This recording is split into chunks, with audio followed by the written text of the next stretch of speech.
बिस्मिल्लाहिर्रहमानिर्रहीम रब्बि इश्रह ली सदरी वयस्सिर ली अमरी वहलुल उक़दतम मिन लिसानी यफ़क़हू क़ौली। अस्सलामु अलैकुम वरहमतुल्लाहि वबरकातुहू। प्यारे बच्चों, पिछले लेसन्स में हमने एटम के स्ट्रक्चर के बारे में पढ़ा।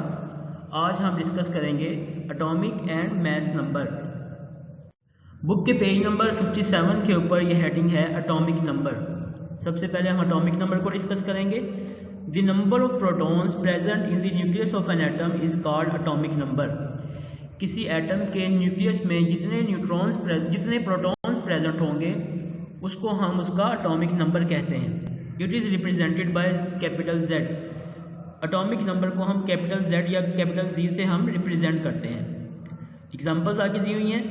The hydrogen atom has 1 proton in its nucleus. कि हाइड्रोजन एटम के न्यूक्लियस में एक प्रोटॉन होता है, it's atomic number is 1।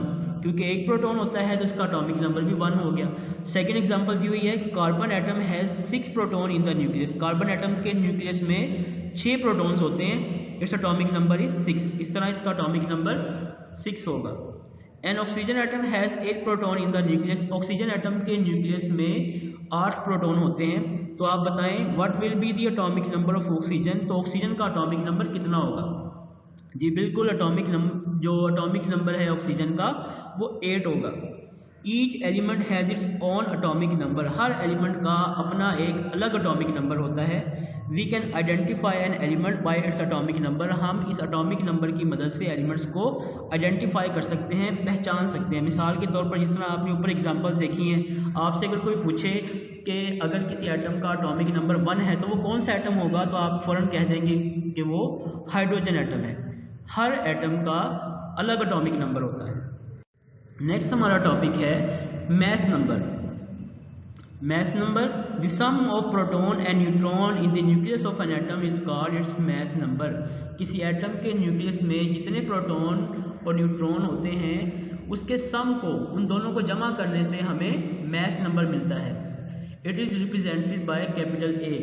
Mass number को हम A से रिप्रेजेंट करते हैं। पिछले टॉपिक में हमने पढ़ा कि एटॉमिक नंबर को हम कैपिटल Z से रिप्रेजेंट करते हैं और मास नंबर को हम कैपिटल A से रिप्रेजेंट करते हैं। आगे एग्जांपल है। Hydrogen atom has only 1 proton in its nucleus. Hydrogen atom के न्यूक्लियस में एक ही प्रोटॉन होता है, it's mass number is also 1। इसका मास नंबर 1 है। अब आपके जहन में क्वेश्चन आ रहा होगा कि एटॉमिक नंबर और मास नंबर दोनों ही हाइड्रोजन के सेम है। इसकी वजह यह है कि हाइड्रोजन के न्यूक्लियस में कोई न्यूट्रॉन नहीं होता। तो क्योंकि न्यूट्रॉन कोई नहीं होता इसलिए इसका मास नंबर और एटॉमिक नंबर सेम है। सेकेंड एग्जांपल देखते हैं। Carbon has 6 protons and 6 neutron. Carbon के न्यूक्लियस में 6 प्रोटॉन और 6 न्यूट्रॉन होते हैं, इट्स मास नंबर इज 12। इस तरह इसका मास नंबर जो है वो 12 हो गया। 6 + 6 = 12।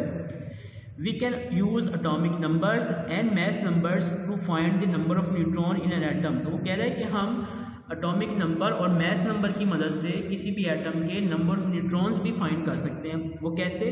ये फॉर्मूला लिखा हुआ है। मास नंबर, आपको पता है मास नंबर को हम A से रिप्रेजेंट करते हैं, is equal to number of protons Z यानी कि atomic number plus number of neutrons, N represent कर रहा है नंबर ऑफ न्यूट्रॉन्स को। सो मास नंबर जो है वो किसी भी एटम के नंबर ऑफ प्रोटॉन्स और नंबर ऑफ न्यूट्रॉन को जमा करने से हमें मिलता है। General symbolic representation of an element is दस गिवन एज। वो कह रहा है कि किसी एलिमेंट को सिंबल की मदद से, इलामत की मदद से हमने जब लिखना होता है तो हम ये तरीका इस्तेमाल करते हैं। ये सिंबल आपको नज़र आ रहा है, X जो है ये किसी भी एलिमेंट का सिंबल होगा। मिसाल के तौर पर हाइड्रोजन एटम है ना, तो हाइड्रोजन एटम को हम कैपिटल X से लिखते हैं तो हम X की जगह पे H लिख देंगे। ये A आपको पता है ये एटॉमिक मास को रिप्रेजेंट करता है और Z आपको पता है एटॉमिक नंबर को रिप्रेजेंट करता है। इसमें लिखा भी हुआ है where X denotes any element. जहाँ पर X जो है वो एलिमेंट के सिंबल, X की जगह पे एलिमेंट का हम सिंबल लिखेंगे। एग्जांपल जैसे दी हुई है। Oxygen atom has atomic number 8 and mass number 16। Oxygen atom जो है वो उसका एटॉमिक नंबर 8 है, उसका मास नंबर 16 है। What would be the number of neutrons in its nucleus? वो कह रहे हैं इसके न्यूक्लियस में नंबर ऑफ न्यूट्रॉन कितने होंगे। तो हमें पता है कि मास नंबर जो है वो नंबर ऑफ प्रोटॉन और नंबर ऑफ न्यूट्रॉन्स को जमा करने से बनता है। तो हम 16 में से इसके नंबर ऑफ प्रोटॉन को माइनस करेंगे तो बाकी 8 बच जाएगा। मतलब जो नंबर ऑफ न्यूट्रॉन्स हैं ऑक्सीजन एटम में वो भी 8 है। मिसाल लेते हैं हम एटॉमिक नंबर और एटॉमिक मास के हवाले से।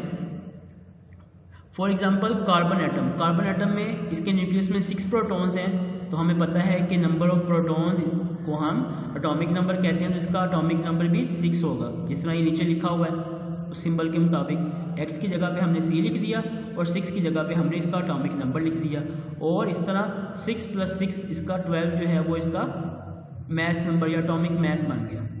इसी तरह सेकेंड एग्जाम्पल में देखें, ऑक्सीजन एटम, इसके न्यूक्लियस में 8 प्रोटॉन्स और 8 न्यूट्रॉन्स होते हैं, तो इसको भी हमने वैसे ही सिंबल की फॉर्म में लिखा है। इसमें 8 इसका एटॉमिक नंबर है और 16 इसका मास नंबर है। नेक्स्ट आपकी वर्कबुक के पेज नंबर 30 के ऊपर ये फिल इन द ब्लैंक्स दी हुई है। Put suitable word from the given list, इस लिस्ट में से आपने जो सुटेबल वर्ड है इस फिल इन द ब्लैंक्स में वो आपने इसको फिल करना है। ये तमाम स्टूडेंट्स खुद करेंगे, इसको सॉल्व करना है आपने। नेक्स्ट इसके नीचे शॉर्ट क्वेश्चन लिखे हुए हैं। Define atomic number with any 2 example, atomic number की डेफिनेशन लिखें और साथ में इसकी 2 एग्जांपल्स भी दें। तो इसकी हम डेफिनेशन लिखेंगे, the number of proton present in the nucleus of an atom is called atomic number. जिस तरह हमने पिछले टॉपिक में इसकी डेफिनेशन को डिस्कस किया है, आगे इसकी 2 एग्जांपल्स भी दे देंगे। For example atomic number of carbon is 6 and atomic number of oxygen is 8। Second question है define mass number with any 2 example. 2 examples के साथ हमने मास नंबर की डेफिनेशन लिखनी है। तो मास नंबर की डेफिनेशन हम लिखेंगे, the sum of proton and neutron in the nucleus of an atom is called its mass number. किसी एटम के न्यूक्लियस में जितने प्रोटॉन और न्यूट्रॉन होंगे उनको जमा करने से हमें मास नंबर मिलता है। इसकी भी हम 2 एग्जांपल लिख देंगे, mass number of carbon is 12 and mass number of oxygen is 16। 31 के ऊपर क्वेश्चन है, oxygen atom has atomic number 8 and mass number 16। Oxygen atom का एटॉमिक नंबर 8 है, उसका मास नंबर 16 है। What would be the number of neutron in its nucleus, इसके nucleus में कितने न्यूट्रॉन्स होंगे। जिस तरह हमने पहले डिस्कस किया, इसका हम आंसर लिख देंगे, number of neutrons in the nucleus of N oxygen atom is 8। ये 8 हमने कैसे निकाला, हमने मास नंबर में से उसके एटॉमिक नंबर को माइनस किया तो हमें उसके नंबर ऑफ न्यूट्रॉन्स मिल गए जो कि है 8। सेकंड क्वेश्चन लिखा हुआ है, chlorine atom has 17 protons 18 neutrons. Chlorine atom के अंदर 17 प्रोटॉन होते हैं और 18 न्यूट्रॉन होते हैं। What is mass number and what is it's atomic number. हम आंसर लिखेंगे, the mass number of chlorine is 35 and atomic number of chlorine is 17। कि क्लोरीन का जो मास नंबर है वो है 35 और उसका एटॉमिक नंबर है 17। 35 कैसे मिला, हम number of proton number of neutron को जब जमा करते हैं तो हमें उसका मास नंबर मिल जाता है। इसी तरह जब हम जितने भी किसी एटम के अंदर नंबर ऑफ प्रोटॉन्स होंगे वही उसका एटॉमिक नंबर होता है।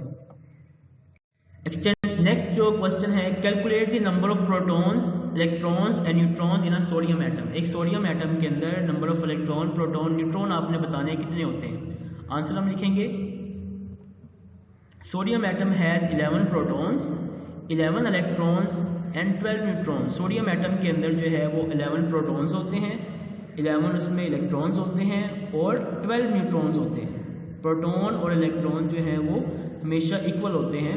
नंबर ऑफ न्यूट्रॉन्स कुछ एटम के अंदर डिफरेंट हो सकते हैं। एक्सटेंड योर थिंकिंग में क्वेश्चन है, tungsten is an element with 74 protons and 109 neutrons. What is tungsten's atomic number, how many electrons does tungsten have. कह रहा है कि टंगस्टन जो है उसके नंबर ऑफ प्रोटॉन 74 है और उसके अंदर 109 न्यूट्रॉन्स होते हैं। इसका एटॉमिक नंबर बताएं। तो एटॉमिक नंबर जैसे हमें पता है कि किसी एटम में जितने प्रोटॉन्स होंगे वही उसका एटॉमिक नंबर है, यानी कि इसका एटॉमिक नंबर भी 74 होगा। और how many electrons does tungsten have, और इसमें कितने इलेक्ट्रॉन्स होंगे। तो मैंने अभी आपको ऊपर बताया है कि एटम्स के अंदर नंबर ऑफ प्रोटॉन्स और नंबर ऑफ इलेक्ट्रॉन्स हमेशा इक्वल होते हैं। तो हमने इसका आंसर लिख दिया, atomic number of tungsten is 74, it has 74 electrons in it. So ये आज का हमारा लेसन है। आपका होमवर्क ये है कि आपने वर्कबुक पेज नंबर 30 और 31 को कंप्लीट करना है और इसको साथ में अच्छे तरीके से याद भी करना है। जज़ाकुमुल्लाहु खैरा। अस्सलामु अलैकुम वरहमतुल्लाहि वबरकातुहू।